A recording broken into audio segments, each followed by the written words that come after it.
Hi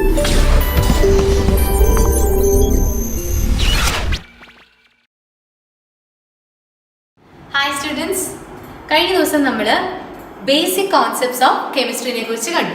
ഇനി നമ്മൾ ഇപ്പോൾ കാണാൻ പോകുന്നത് രണ്ടാമത്തെ ചാപ്റ്ററായ structure of atom.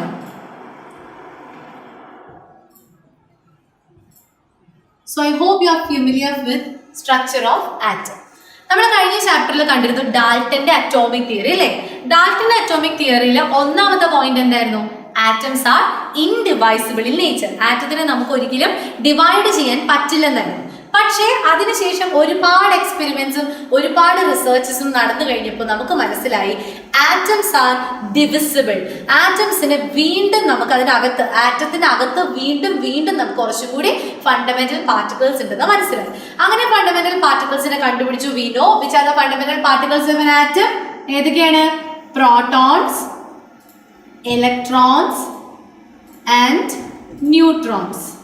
Okay, protons, electrons and neutrons. And നമുക്കറിയാം ഒരു ആറ്റത്തിനെ സംബന്ധിച്ചിടത്തോളം ചാർജ്ലെസ് ആയിട്ടുള്ള ഒരു ആറ്റം, ന്യൂട്രൽ ആയിട്ടുള്ള ഒരു ആറ്റത്തിനെ സംബന്ധിച്ചിടത്തോളം number of protons will be equal to number of electrons. And അവിടെ നമുക്ക് പഠിക്കുന്ന രണ്ട് ടേംസ് ആണ് atomic number and mass number. അപ്പോൾ ഒരു എലമെന്റിനെ എങ്ങനെ നമ്മൾ സാധാരണ എഴുതാം? ഇഫ് എക്സ് എന്ന് പറയുന്ന എലമെന്റ് ആണെങ്കിൽ താഴെ നമ്മൾ എപ്പോഴും എഴുതുന്നത് അറ്റോമിക് നമ്പർ ആയിരിക്കും, മുകളിൽ നമ്മൾ എപ്പോഴും എഴുതുന്നത് മാസ് നമ്പർ ആയിരിക്കും. So what is atomic number and mass number? എന്താണ് അറ്റോമിക് നമ്പർ നമുക്ക് നോക്കാം. Atomic number it is represented by Z. എങ്ങനെയാണ് atomic number? Number of protons അഥവാ നമ്പർ ഓഫ് ഇലക്ട്രോൺസ്. ഓർ ആണ് കേട്ടോ. Number of protons or number of electrons അതിനെയാണ് നമ്മൾ atomic number എന്ന് വിളിക്കുന്നത്. And again next one is mass number, that is number of protons plus neutrons. അതാണ് നമ്മുടെ mass number. Okay, fine.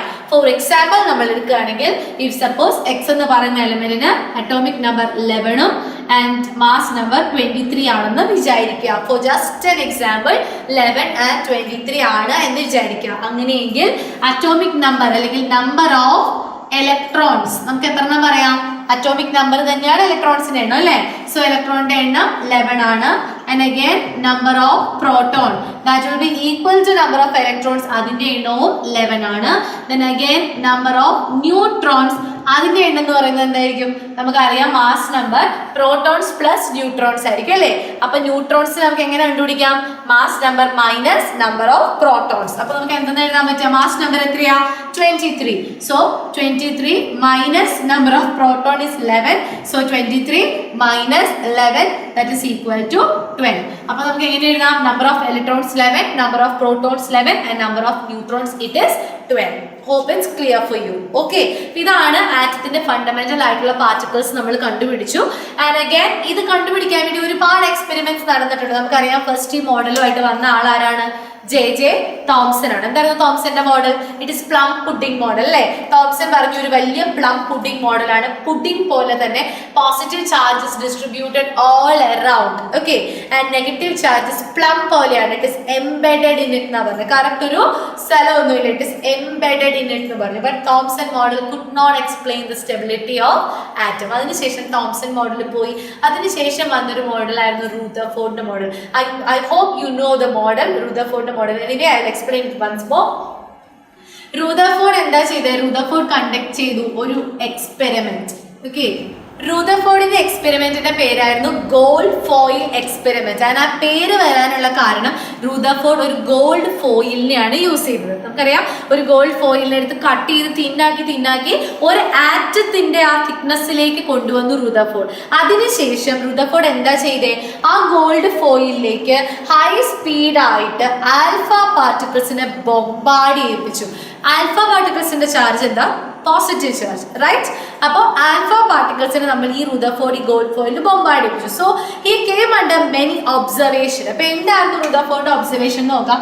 To make it clear ഞാൻ just ഇവിടെ വരയ്ക്കുകയാണ് Rutherford observation അറിയാൻ വേണ്ടി. Suppose this is an atom, just think this is an atom. Okay, അപ്പൊ നമ്മൾ എന്താ ചെയ്യാൻ പോകുന്നത്? ഇതിനകത്തേക്ക് നമ്മൾ ആൽഫ റേഡിയേഷൻസിനെ ബോംബാർഡ് ചെയ്യാണ്. അപ്പോൾ റൂദർഫോർഡ് നോക്കിയിരുന്നപ്പോൾ കണ്ട ഒരു കാര്യം, many of the alpha particles passed through without any deviation.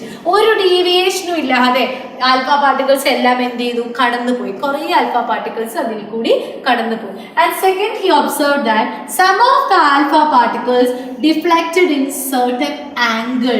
ചെറിയ ആംഗിൾസിൽ ചില ആൽഫ പാർട്ടിക്കിൾസ് എന്ത് ചെയ്തു? ഡീവിയേറ്റ് ചെയ്ത് പോകുന്നതാണ്. മൂന്നാമതായിട്ട് അദ്ദേഹം കണ്ടുപിടിച്ചു വളരെ കുറച്ച് ആൽഫ പാർട്ടിക്കിൾസ് പോയ പോലെ തന്നെ 180 ഡിഗ്രിയിൽ ബൗൺസ് ബാക്ക് ചെയ്തു. സോ ഇതായിരുന്നു റുദർഫോർഡിന്റെ 3 observation. First one, alpha particle pass through, most of the alpha particle pass through without any deviation. Second one, some of the alpha particles undergo certain deviation. And third one, ചില alpha particles 180 ഡിഗ്രിയിൽ എന്ത് ചെയ്തു?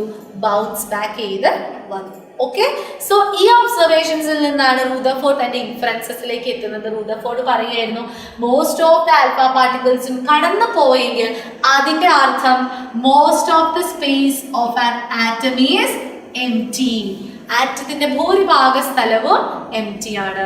Then വളരെ കുറച്ച് alpha particles deflect ചെയ്തു. അതിന്റെ അർത്ഥം ഇവിടെ എവിടെയോ ഒരു പോസിറ്റീവ് ചാർജ് ഉണ്ട്. കാരണം എന്താ, നമുക്കറിയാം ആൽഫ പാർട്ടിക്കിൾസിന്റെ ചാർജ് പോസിറ്റീവ് ആണ്. സോ സംവേർ ഒരു പോസിറ്റീവ് ഉള്ളത് കൊണ്ട് ആ പോസിറ്റീവ് ആൻഡ് പോസിറ്റീവ് റിപ്പൽ ചെയ്തിട്ട് അണ്ടർവെന്റ് എ ഡീവിയേഷൻ. സോ എന്താണ് സംഭവിച്ചത്?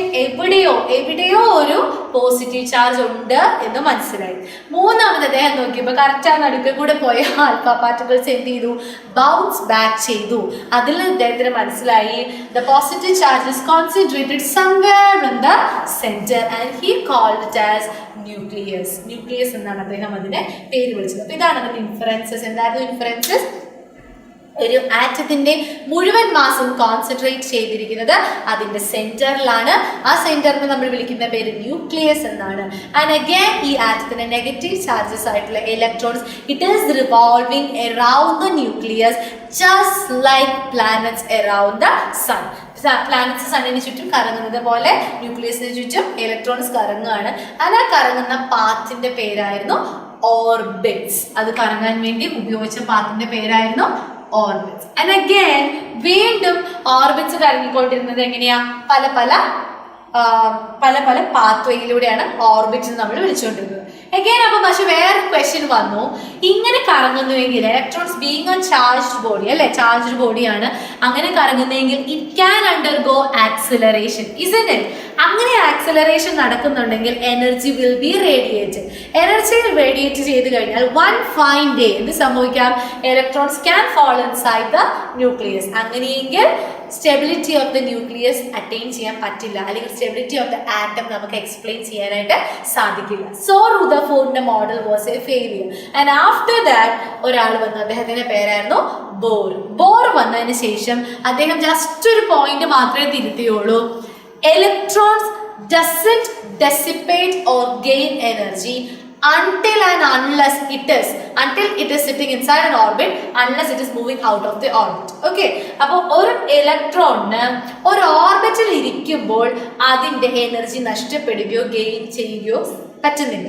ഒരു ഇലക്ട്രോൺ ഒരു ഓർബിറ്റിൽ നിന്ന് മറ്റൊരു ഓർബിറ്റിലേക്ക്, ഓർബിറ്റൽ എന്നൊരു കൺസെപ്റ്റാണ് ബോർ കൊണ്ടുവന്നത്, ഒരു എനർജി ലെവലിൽ നിന്ന് വേറൊരു എനർജി ലെവലിലേക്ക് ഇലക്ട്രോൺ മൂവ് ചെയ്യുമ്പോഴാണ് ഇലക്ട്രോണിന് എനർജി ഗെയിനോ ലോസോ ഉണ്ടാകുന്നത്. അപ്പോൾ ഒരു എനർജി ലെവലിൽ ഇരിക്കുന്ന സമയത്ത് ഇലക്ട്രോണിന് ഒരു എനർജിയുടെ ഗെയിനോ എനർജിയുടെ ലോസോ ഉണ്ടാകുന്നില്ല എന്ന് പറഞ്ഞതാണ് ബോറിന്റെ atom model. Hope you understood. Okay, next we are dealing with some of the terms related to isotopes, isotons, isostars, etc.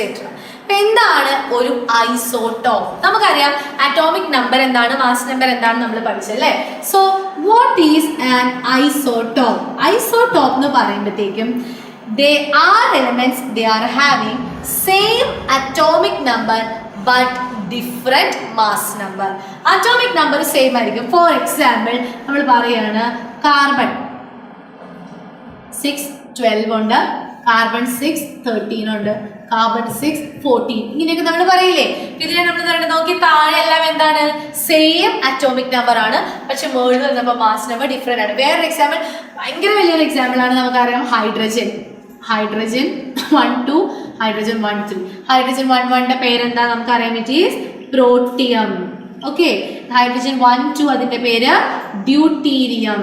Then hydrogen 1 3 അതിന്റെ പേര് tritium. Okay, so ഇതിനെയാണ് നമ്മൾ isotopes എന്ന് വിളിക്കുന്നത്. So what are isotopes? Isotopes എന്ന് പറഞ്ഞിട്ടുണ്ടെങ്കിൽ elements those which are having same atomic number but different mass number. Again നമുക്ക് രണ്ടാമത്തെ കാറ്റഗറിയാണ് isobar. So what is isobar? നമ്മുടെ കയ്യിലുള്ള രണ്ട് എലമെന്റ് ഉണ്ടെങ്കിൽ ആ എലമെന്റിന്റെ അറ്റോമിക് നമ്പർ ഡിഫറെന്റ് ആയിരിക്കും ആൻഡ് മാസ് നമ്പർ സെയിം ആണെങ്കിൽ it is known as isobar. For example, നമ്മൾ ഒരു ആറ്റം എടുക്കുവാണ്, ആറ്റത്തിന്റെ പേര് എക്സ് എന്നാണെന്ന് വിചാരിക്കുക. എക്സിന് അറ്റോമിക് നമ്പർ വന്നിട്ട് 12 ആണ്, മാസ് നമ്പർ വന്നിട്ട് ഒരു 14 ആണെന്ന് വിചാരിക്കുക. Then again another element it is D, atomic number 13 ആണ്, മാസ് നമ്പർ 14 ആണ് എന്ന് വിചാരിക്കുക. ഇവരെ നമ്മൾ എന്ത് വിളിക്കും? ഐസോബാർ. കാരണം അവരുടെ മാസ് നമ്പേഴ്സ് സെയിം ആണ്, അറ്റോമിക് നമ്പർ ഡിഫറെന്റ് ആണ്. ഇതാണ് ഐസോബാർസ്. ആൻഡ് അഗൈൻ നമ്മൾ മൂന്നാമത്തെ ക്ലാസിഫിക്കേഷൻ ആണ് ഐസോട്ടോൺ എന്ന് വിളിക്കും. ഐസോട്ടോൺ വന്നിട്ട് അറ്റോമിക് നമ്പറിലും അതുപോലെ പ്രോട്ടോൺസിനും ഇലക്ട്രോൺസിന്റെ നമ്പറിലൊക്കെ ഡിഫറൻസ് ഉണ്ടാവും, പക്ഷെ ന്യൂട്രോൺസിന്റെ നമ്പർ അവർക്ക് സെയിം ആയിരിക്കും. ന്യൂട്രോൺസിന്റെ നമ്പർ സെയിം ഉള്ളതാണ് ഐസോട്ടോൺസ്. അപ്പൊ നിങ്ങൾ എപ്പോഴും ഒരു ക്വസ്റ്റ്യൻ കിട്ടിക്കഴിഞ്ഞാൽ അതിന്റെ അറ്റോമിക് നമ്പറും മാസ് നമ്പറും ഉപയോഗിച്ച് number of proton, number of electron and number neutron കണ്ടുപിടിക്കാനായിട്ട് ശ്രമിക്കുക. അങ്ങനെ കണ്ടുപിടിച്ച് വെച്ച് കഴിഞ്ഞാൽ നമുക്ക് ഈ ഐസോട്ടോപ്പ്, ഐസോബാർ, ഐസോട്ടോണിന്റെ ഒക്കെ പ്രോബ്ലംസ് ഈസി ആയിട്ട് ചെയ്യാൻ പറ്റും. ആൻഡ് ഈ അടുത്ത ആൾക്കാരാണ് ഐസോസ്റ്റേഴ്സ്. അത് നമ്മൾ സാധാരണ 11th 12th പഠിക്കാത്തൊരു സാധനം, ന്യൂ ടേം ആണ് ഐസോസ്റ്റർ. ഒരു വർഷം കണ്ടിട്ടുണ്ട് കേട്ടോ, അതുകൊണ്ട് പറഞ്ഞു ഐസോസ്റ്റർ എന്ന് പറയുമ്പോഴത്തേക്കും സെയിം നമ്പർ ഓഫ് ആറ്റംസ് ഉള്ള ആൾക്കാരെയാണ് നമ്മൾ ഐസോസ്റ്റർ. ഫോർ എക്സാമ്പിൾ N2 എന്ന് പറയുന്നത് 2 നൈട്രജൻ ആറ്റം ഇല്ലേ, അതേസമയം കാർബൺ മോണോക്സൈഡ് CO, ഒരു കാർബണും ഒരു ഓക്സിജനും, ഇവരെയാണ് നമ്മൾ ഐസോസ്റ്റർ എന്ന് വിളിക്കുന്നത്. അതായത് സെയിം നമ്പർ ഓഫ് ആറ്റംസ് ഉണ്ടെങ്കിൽ അവരുടെ പേരാണ് ഐസോസ്റ്റർ. അപ്പൊ അത്രയും കാര്യം ഓർക്കുക. ദെൻ അതുപോലെ തന്നെ വീണ്ടും നമുക്ക് അറിയാവുന്ന ഒരു സാധനമാണ് ഐസോ ഇലക്ട്രോണിക് സ്പീഷീസ്. ഐസോ ഇലക്ട്രോണിക് സ്പീഷീസ് അതും ചോദിക്കാറുണ്ട് കേട്ടോ. Identify the iso electronic species. അതായത് ഒരേ നമ്പർ ഓഫ് ഇലക്ട്രോൺസ് ഉള്ള ആൾക്കാരെയാണ് നമ്മൾ ഐസോ ഇലക്ട്രോണിക് സ്പീഷീസ് എന്ന് വിളിക്കുക. ഫോർ എക്സാമ്പിൾ, നമ്മുടെ കയ്യിൽ ഹീലിയത്തിന്റെ അറ്റോമിക് നമ്പർ നമുക്കറിയാം അല്ലെ. എത്ര ഹീലിയത്തിന്റെ അറ്റോമിക് നമ്പർ? 2 അല്ലേ. അപ്പൊ അതിനകത്തുള്ള ഇലക്ട്രോൺസിന്റെ എണ്ണം എത്രയാ? 2 ഇലക്ട്രോൺസ് ആണ്. അതേസമയം ലിഥിയം വന്നിട്ട് അറ്റോമിക് നമ്പർ 3 ആണെന്ന് നമുക്കറിയാം. അതിനകത്തുള്ള ഇലക്ട്രോൺസിന്റെ എണ്ണം 3 ഇലക്ട്രോൺസ് ആണ്. സപ്പോസ് ഈ ലിഥിയത്തിൽ നിന്ന് നമ്മളൊരു ഇലക്ട്രോൺ കളയുകയാണെങ്കിൽ അപ്പൊ നമുക്ക് എന്ത് പറയാൻ പറ്റും? Li പ്ലസ് എന്ന് പറയാം അല്ലെ. Li പ്ലസ് വരുമ്പോഴത്തേക്കും, അതായത് ലിഥിയത്തിൽ നിന്ന് ഒരു ഇലക്ട്രോൺ പോകുമ്പോൾ അത് എത്ര ഇലക്ട്രോൺ ആവും? 2 ഇലക്ട്രോൺ ആയിട്ട് മാറും. So helium 2 electron, lithium plus 2 electron ആണ്. അപ്പൊ നമുക്ക് എന്ത് മനസ്സിലാക്കാം? ഹീലിയം Li പ്ലസ് എന്താണ്? ഐസോ ഇലക്ട്രോണിക് സ്പീഷീസ് ആണ്. അതും ചോദിക്കാറുള്ള ചോദ്യമാണ് ഐസോ ഇലക്ട്രോണിക് സ്പീഷീസിനെ ഐഡന്റിഫൈ ചെയ്യാൻ വേണ്ടിയിട്ട്. So hope you understood the concept. Isotope എന്ന് പറഞ്ഞിട്ടുണ്ടെങ്കിൽ സെയിം അറ്റോമിക് നമ്പർ ആണ്, ഡിഫറെന്റ് മാസ് നമ്പർ ആയിരിക്കും. ഐസോബാർ പറഞ്ഞിട്ടുണ്ടെങ്കിൽ സെയിം മാസ് നമ്പർ ആയിരിക്കും, ഡിഫറെന്റ് അറ്റോമിക് നമ്പർ ആയിരിക്കും. ദെൻ ഐസോട്ടോൺ വരുമ്പോഴത്തേക്കും സെയിം നമ്പർ ഓഫ് ന്യൂട്രോൺസ് ആയിരിക്കും, but different atomic number. Then again isostere വന്നിട്ട് സെയിം നമ്പർ ഓഫ് ആറ്റംസ് ആയിരിക്കും. Then ഐസോ ഇലക്ട്രോണിക്സ് വന്നിട്ട് സെയിം നമ്പർ ഓഫ് ഇലക്ട്രോൺസ് ആയിരിക്കും. Okay, I hope you understood the concept. Okay, അടുത്ത നമുക്ക് പഠിക്കാനുള്ളതാണ് electromagnetic radiation. So electromagnetic റേഡിയേഷനെ, അതായത് പലതരത്തിലുള്ള റേഡിയേഷൻസ് നമുക്കറിയാം അല്ലേ. കോസ്മിക് റേ, ഗാമ റേ, പിന്നെ X-ray, UV, visible, infrared, micro, radio. അപ്പോൾ ഇതൊക്കെയാണ് നമ്മുടെ ഇലക്ട്രോ മാഗ്നറ്റിക് റേഡിയേഷൻ. അപ്പോൾ ഇവരെ അവരുടെ increasing order of their wavelength അങ്ങനെ അറേഞ്ച് ചെയ്തിരിക്കുന്നതിനെ നമ്മൾ ഇലക്ട്രോ മാഗ്നറ്റിക് സ്പെക്ട്രം എന്ന് വിളിക്കാറുണ്ട്. ഓക്കെ, അപ്പോൾ ആ സ്പെക്ട്രം, ആ അറേഞ്ച്മെന്റ് എങ്ങനെയാണെന്ന് നമുക്ക് നോക്കാം. നമുക്കറിയാം it is in the increasing order of their wavelength. Wavelength നമ്മൾ റെപ്രസെന്റ് ചെയ്യണം ലാംഡ. അപ്പൊ ഇൻക്രീസിങ് ഓർഡർ ആണ് വേവ് ലെങ്ത്തിൽ. അപ്പൊ എങ്ങനെ എഴുതണേന്ന് നോക്കാം. ഫസ്റ്റ് വൺ വന്നിട്ട് കോസ്മിക് റേസ് ആയിരിക്കും. കോസ്മിക് റേസ്, അതിനുശേഷം ഗാമ റേസ്, അതിനുശേഷം എക്സ് റേസ്, അതിനുശേഷം UV rays, ultraviolet rays, അതിനുശേഷം visible rays, then infrared, then micro and finally radio. അപ്പോൾ ഏറ്റവും കൂടുതൽ വേവ് ലെങ്ത് ഉള്ള ഇലക്ട്രോ മാഗ്നറ്റിക് റേഡിയേഷൻ എന്ന് പറയുന്നത് റേഡിയോ വേവ്സ് ആയിരിക്കും. ആൻഡ് ഇത് increasing order of wave length ആണ്. അപ്പോൾ നമ്മൾ ഓർക്കേണ്ട കാര്യം, it will be automatically the decreasing order of frequency. Okay, അത് മനസ്സിലാക്കണം. വേവ് ലെങ്ത് ഇൻക്രീസ് ചെയ്യുകയാണെങ്കിൽ ഫ്രീക്വൻസി വിൽ ബി ഡിക്രീസ്. അപ്പോൾ റേഡിയോ വേവ്സിനാണ് ഏറ്റവും കൂടുതൽ വേവ് ലെങ്ത്. ആൻഡ് നമുക്കറിയാം radio waves is used best for the communication. അതിന്റെ കാരണം റേഡിയോ വേവ്സിന് വേവ് ലെങ്ത് വളരെ കൂടുതലാണ്. Okay fine. ഇതാണ് ഇലക്ട്രോ മാഗ്നറ്റിക് റേഡിയേഷന്റെ ഓർഡർ. ഇതും ചോദിച്ചിട്ടുണ്ട്. ഓക്കെ, നെക്സ്റ്റ് നമ്മൾ പഠിക്കുന്നത് എനർജി. മാക്സ് പ്ലാങ്കിന്റെ കോൺസെപ്റ്റ് വെച്ചിട്ടുള്ള എനർജിയാണ്. അപ്പൊ മാക്സ് പ്ലാങ്കിന്റെ കോൺസെപ്റ്റ് ഇത്രയേ ഉള്ളൂ. എനർജി എന്ന് പറയുന്നത് വളരെ ചെറിയ ചെറിയ പാക്കറ്റ്സിലാണ് നമുക്ക് കിട്ടുന്നതെന്ന്. എന്ന് കരുതി പാല് പിടിക്കുന്ന പോലെയല്ല. It's energy is just like small packets and it is known as quanta. ആ എനർജി സ്മോൾ പാക്കറ്റ്സിലാണ്, അതിന്റെ പേര് ക്വാണ്ട എന്നാണ്. നമ്മൾ ആ എനർജീനെ represent ചെയ്യുന്നത്. E is directly proportional to nu എന്നായിരുന്നു. and that energy is equal to E directly proportional the sign മാറ്റാൻ വേണ്ടി we introduced a constant that is h. it is known as Planck's constant. so h nu ഇതാണ് എനർജിയുടെ equation. E is equal to h nu and h നെ വിളിക്കുന്ന പേരാണ് Planck's constant. okay, and again നമുക്ക് ഇതിന്റെ ഒരു റേഷ്യോ പഠിക്കാം. E1 by E2 that is equal to h nu 1 by h nu 2. so we can say that E1 by E2 is equal to nu 1 by nu 2. ഇത്രയും കാര്യം മാത്രം ഓർത്തിരിക്കുക. Okay, now again നമുക്ക് ഇവിടെ പഠിക്കാനുള്ള രണ്ടാമത്തെ ഒരു എഫക്റ്റ് ആണ് ഫോട്ടോ ഇലക്ട്രിക് എഫക്റ്റ്. അപ്പോൾ എന്താണ് ഒരു photo electric effect? Photo electric effect എന്ന് പറഞ്ഞിട്ടുണ്ടെങ്കിൽ A light of suitable frequency ഒരു മെറ്റൽ ഷീറ്റിൽ വീഴുമ്പോഴേക്കും, ഇതൊരു മെറ്റൽ ഷീറ്റ് ആണെന്ന് വിചാരിക്കുക, ഈ മെറ്റൽ ഷീറ്റിലേക്ക് ഒരു ലൈറ്റ് ഓഫ് സ്യൂട്ടബിൾ ഫ്രീക്വൻസി വന്ന് വീഴുവാണ്. ഒരു പർട്ടിക്കുലർ ഫ്രീക്വൻസിയിലുള്ള ലൈറ്റ് വന്ന് വീഴുമ്പോൾ ഈ മെറ്റൽ ഷീറ്റിൽ നിന്ന് ഇലക്ട്രോൺസ് ഇജക്റ്റ് ചെയ്യുന്നുണ്ടെങ്കിൽ, ഇലക്ട്രോൺസ് പെട്ടെന്ന് തന്നെ പുറത്തേക്ക് ഇജക്റ്റ് ചെയ്യുന്നെങ്കിൽ then this effect is known as photoelectric effect. വലിയ ടൈം ഡിഫറൻസ് ഒന്നുമില്ല, പെട്ടെന്ന് തന്നെ ഈ ടൈം ലാഗ് ഒന്നും ഇല്ലാതെ തന്നെ ഇലക്ട്രോൺസ് ഇജക്റ്റ് ചെയ്യും.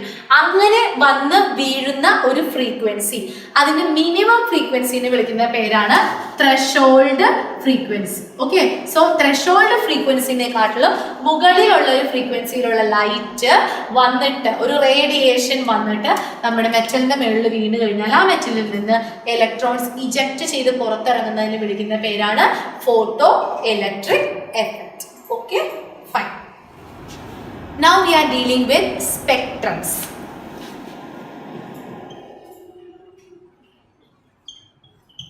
Okay, what is spectrum? Spectrum നമ്മൾ കേട്ടിട്ടുണ്ട്. എന്താണ് spectrum? Something related to light ആണ്, നമുക്ക് മനസ്സിലായി അല്ലേ? ലൈറ്റ് പാസ് ചെയ്ത് കഴിയുമ്പോഴത്തേക്കും അത് ഡിഫറെന്റ് റേഡിയേഷൻസ് ആയിട്ട് സ്പ്ലിറ്റ് ചെയ്യുന്നതിനെയാണ് നമ്മൾ സ്പെക്ട്രം എന്ന് വിളിക്കുന്നത്. So there are two types of spectrum നമുക്ക് പഠിക്കാനുള്ളതിൽ. First one is emission spectrum and next one is absorption spectrum.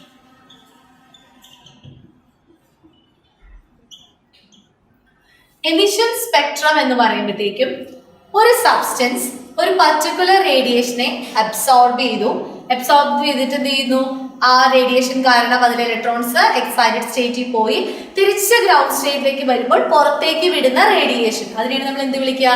Emission spectrum. അതായത് ലൈറ്റിനെ അബ്സോർബ് ചെയ്തു, എക്സൈറ്റ് ചെയ്തു, തിരിച്ചു വരുമ്പോൾ പുറത്തേക്ക് വരുന്ന radiation, emission spectrum. And what is absorption spectrum?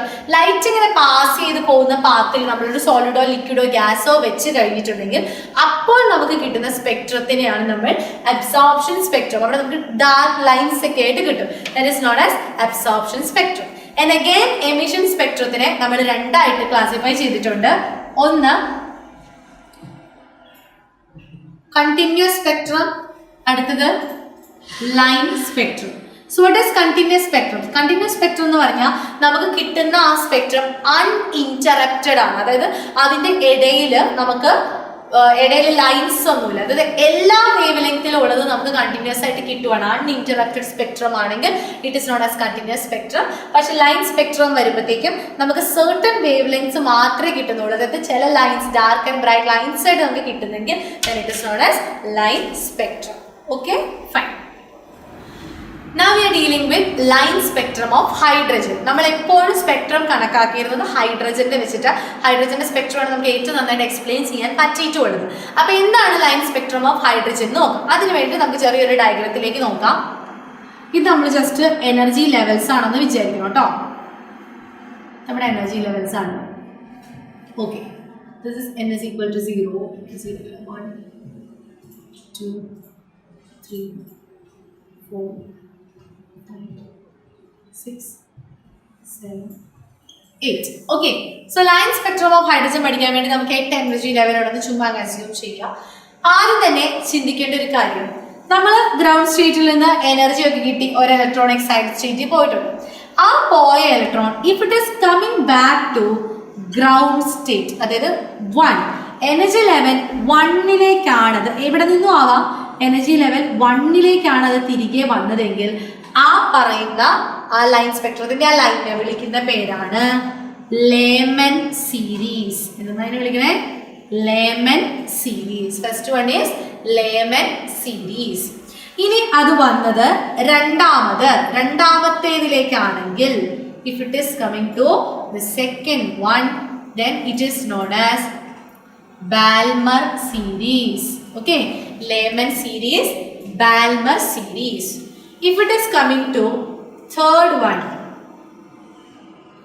നമ്മൾ അതിനെ Paschen series. Okay, so Lehman series, Balmer series, Paschen series. And again അത് ഫോർത്തിലേക്കാണ് വരുന്നതെങ്കിൽ നമ്മൾ അതിനെ bracket series. Okay, layman series, Balmer series, passion series and bracket series. And again ഏറ്റവും ഫൈനലായിട്ട് അത് ഫിഫ്ത്തിലേക്കാണ് വരുന്നതെങ്കിൽ നമ്മൾ അതിനെ പി ഫണ്ട് സീരീസ് അല്ലെങ്കിൽ ഫണ്ട് സീരീസ് എന്ന് വിളിക്കും. ഇത്രയാണ് നിങ്ങൾ ടെക്സ്റ്റ് ബുക്കിൽ പഠിച്ചിട്ടുണ്ടാവുക. ഒരെണ്ണം കൂടെ നമുക്ക് പഠിക്കാനുള്ള ഹംഫ്രേ സീരീസ്. അത് 6ലേക്കാണ് വരുന്നതെങ്കിൽ നമ്മൾ അതിനെ ഹംഫ്രേ സീരീസ് എന്ന് വിളിക്കും. ഓക്കെ, അപ്പം ഇതാണ് line spectrum of hydrogen. Line spectrum of hydrogen എന്ന് പറയുന്നത് നമുക്ക് ഇത്രയും ലൈൻസ് ആണ് കിട്ടുക. ഏതൊക്കെ ലൈൻസ് നമുക്ക് ഉള്ളത്? Lyman, Balmer, Paschen, Brackett, Pfund and Humphrey series. അപ്പൊ ആ സീരീസ് ഓർത്തിരിക്കുക കേട്ടോ. സോ 1 ആണ്, 2 ആണ്, 3 ആണ്, ഏതിലേക്ക് തിരിച്ചു വരുമ്പോഴാണ് ഏതൊക്കെ സീരീസ് ആണെന്ന് ജസ്റ്റ് ഓർത്തിരിക്കുക.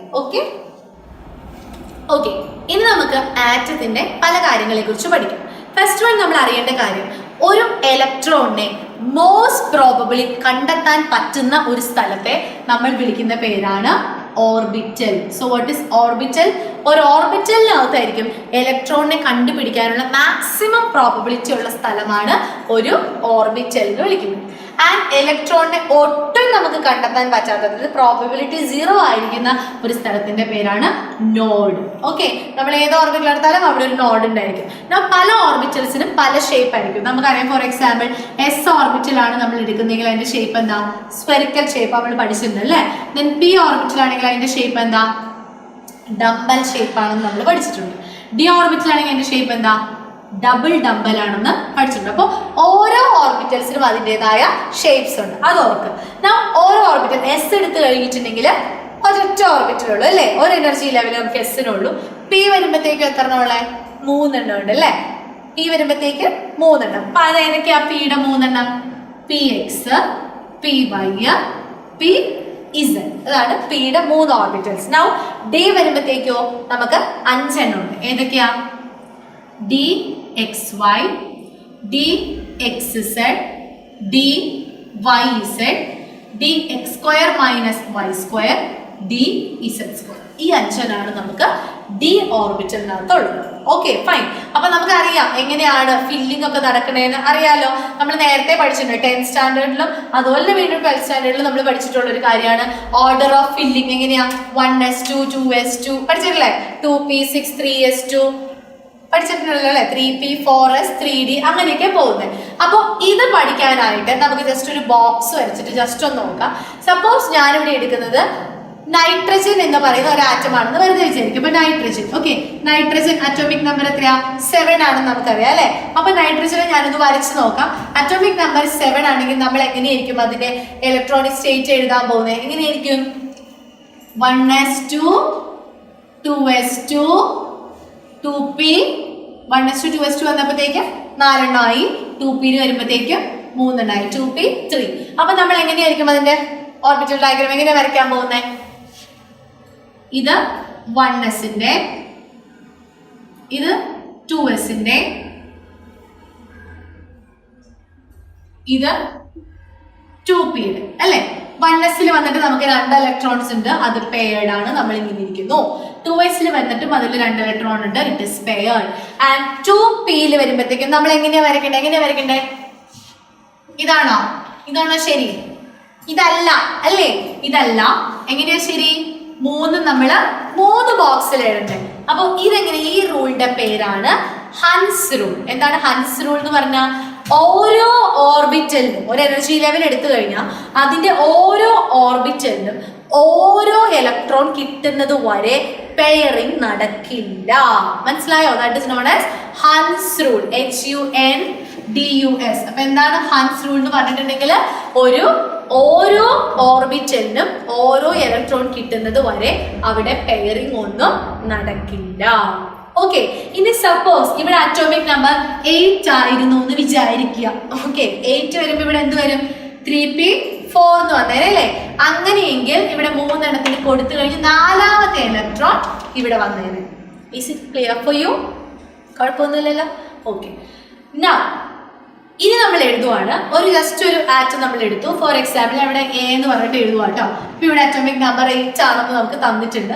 ദെൻ അഗൈൻ നമ്മളോട് പറയാണ് നമ്മൾ ചെയ്യേണ്ടത് A പ്ലസ് ആണ് നമ്മൾ കണ്ടുപിടിക്കേണ്ടത് വിചാരിക്കാം. A പ്ലസ് എന്ന് പറയുമ്പോഴത്തേക്കും എന്താ? ഒരു ഇലക്ട്രോൺ പോയതാണ് അല്ലേ? അപ്പൊ നമ്മൾ എങ്ങനെ എഴുതി നോക്കണ്ടേ? A എന്ന് പറയുമ്പോൾ ഇങ്ങനെയാണ്. ഓക്കെ, അങ്ങനെയെങ്കിൽ A എന്ന് പറയുന്നത് അതാണെങ്കിൽ A പ്ലസ് എന്ന് പറയുന്നത് എങ്ങനെയായിരിക്കും? ഇത് എയുടെ A പ്ലസിന്റെ എങ്ങനെയായിരിക്കും? 1s2 2s2 2p3. അപ്പൊ എങ്ങനെയായിരിക്കും നമ്മൾ വരയ്ക്കുക? 1s ഇങ്ങനെ വരച്ചു, 2s ഇങ്ങനെ വരച്ചു, 2p3. ക്ലിയർ അല്ലേ? ഓക്കെ, ഞാൻ നമ്മളോട് പറയാണ് AS2 പ്ലസ് ആണെന്ന് വിചാരിക്കുക. അതായത് 2 പേര് പോയി. അപ്പൊ ഇവിടെ എന്ത് വരും? 2p2 എന്ന് വരും. അപ്പൊ എന്ത് ചെയ്യും? ഒരെണ്ണം നമ്മളിവിടെ കളയും. Is it clear? ഇപ്പൊ ഇവിടെയുള്ള അൺപെയർഡ് ഇലക്ട്രോണിന്റെ എണ്ണം എത്രയും? 2. ഓക്കെ, ഇതാണ് ഹൻസ് റൂൾ. ഹൻസ് റൂൾ എന്ന് പറയുമ്പോഴത്തേക്ക് എന്താ നമ്മൾ പറയുന്നത്? Hans rule of maximum multiplicity എന്ന് പറഞ്ഞാൽ എന്താണ്? ഓരോ ഓർബിറ്റലിനും ഓരോ ഇലക്ട്രോൺ കിട്ടുന്നത് വരെ ഒരിക്കലും അവിടെ പെയറിംഗ് നടക്കില്ല എന്ന് പറയുന്നതാണ് Hans rule. Okay, now next one ആണ്, അടുത്ത റൂളാണ് ഓഫ്-ബോ പ്രിൻസിപ്പിൾ. എന്താണ് ഓഫ്-ബോ പ്രിൻസിപ്പിൾ? നമ്മൾ നേരത്തെ പഠിച്ചിട്ടുള്ളതാണ്. ഫില്ലിംഗ് നടക്കുന്നത് എങ്ങനെയാ? 1s2 2s2 2p 3s2 3p 4s 3d അങ്ങനെയല്ലേ പോകുന്നത്.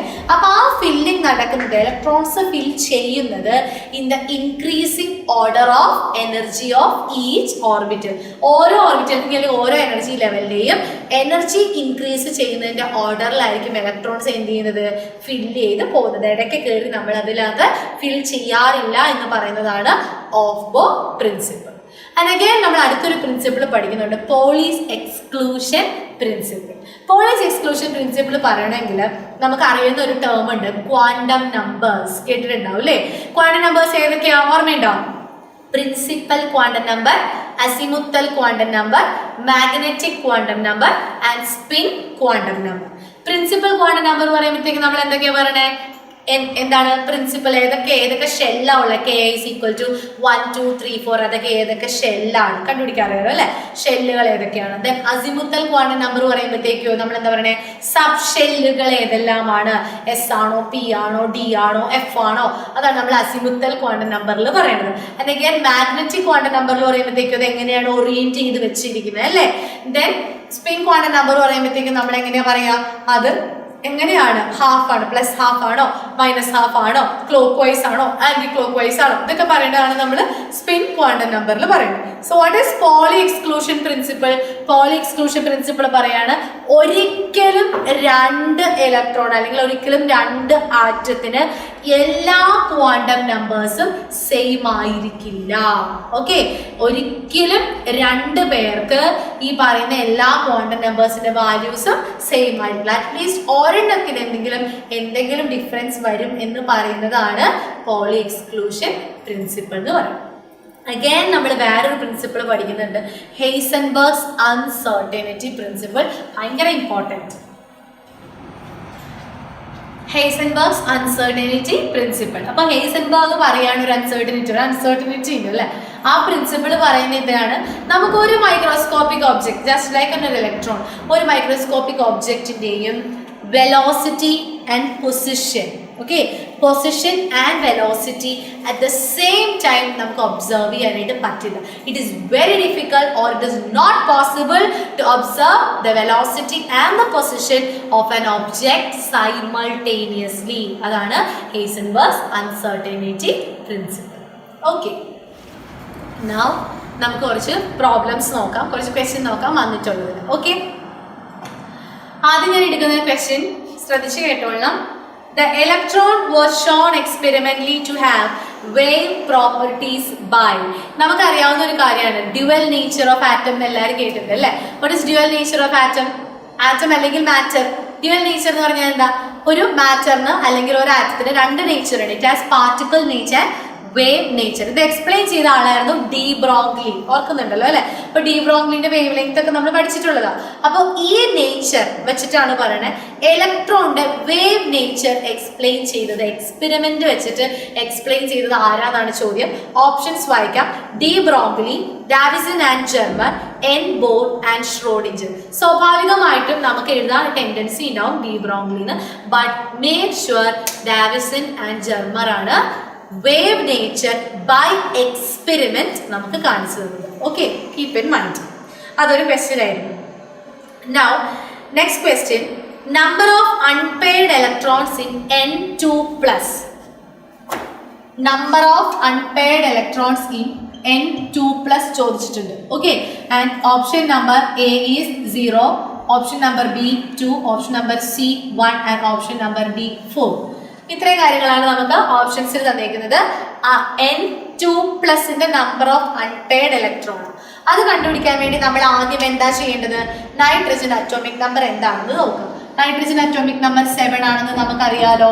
അങ്ങനെയെങ്കിൽ നമ്മളതിന്റെ ഇലക്ട്രോണിക് കോൺഫിഗറേഷൻ എഴുതി നോക്കാം. എങ്ങനെയാ?